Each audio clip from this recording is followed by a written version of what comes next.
जय श्रीराम मंडळी. आता आहे मी स्टेअरिंग कंपार्टमेंट मध्ये, कारण की आज आमचं काम इथेच आहे. आज आम्ही स्टेअरिंग बॉक्स मध्ये ग्रेसिंग करणार आहोत, कारण की स्टेअरिंग बॉक्स मधून पाणी येत होतं. हे एक मोठं धोक्याचं लक्षण आहे. पाणी आत शिरल्यावर बेरिंग आणि शाफ्टवर रस्ट पकडतो आणि यंत्रणा खराब होण्याचे चान्सेस वाढतात. आणि सर्वात गंभीर धोका म्हणजे जर हे ग्रीस सील खूप जास्त खराब झाले असेल तर लाटांच्या मोठ्या धक्क्यामुळे किंवा वेगवान प्रवासादरम्यान पाणी कंपार्टमेंट मध्ये साचण्याचा धोका वाढू शकतो. फ्लडिंग होऊ शकते. हे आपल्या जहाजासाठी खूप धोकादायक ठरू शकते. म्हणूनच हे पाणी रोखणे आणि सील मजबूत करणे खूप आवश्यक आहे.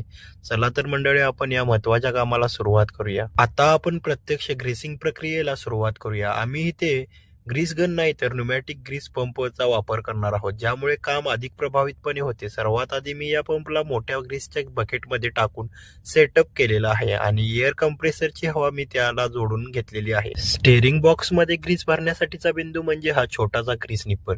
मी याला नीट स्वच्छ करून घेतलेला आहे. आता मी पंपाचा जो नोझल आहे तो काळजीपूर्वक या ग्रीस निप्पलवर घट्ट बसवत आहे. हे कनेक्शन मजबूत असणं महत्वाचं आहे. सर्व सेटअप तयार आहे. मी आता पंप चालू करत आहे. तुम्ही पाहू शकता नवीन ग्रीस आता दबावाखाली स्टेअरिंग बॉक्सच्या आत असलेल्या ग्रीस चेंबर मध्ये जात आहे. सर्वात महत्वाचा भाग म्हणजे मी ग्रीस तोपर्यंत सुरू ठेवणार आहे जोपर्यंत स्टेअरिंग शाफ्टच्या सील जवळ जुने आणि खराब झालेले ग्रीस जे पाण्यामुळे खराब झाले आहे ते बाहेर पडायला लागत नाही.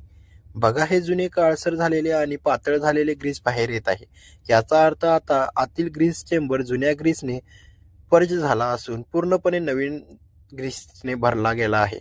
बस आता स्वच्छ ग्रीस बाहेर दिसू लागले आहे. आता याचा अर्थ काम झाले आहे. मी आता पंप बंद करतो आणि नोझल काळजीपूर्वक काढून घेतो. बाहेर आलेले हे जुने ग्रीस मी स्वच्छ कपड्याने पुसून घेणार आहे. आता आमचं काम पूर्ण झालं आहे. हे नवीन ग्रीस आता ग्रीस सील आणि पॅकिंगला मजबूत करेल. यामुळे पाणी आत येणार नाही आणि आमच्या स्टेअरिंग सिस्टमचे बेरिंग आणि शाफ्ट सुरक्षित राहतील.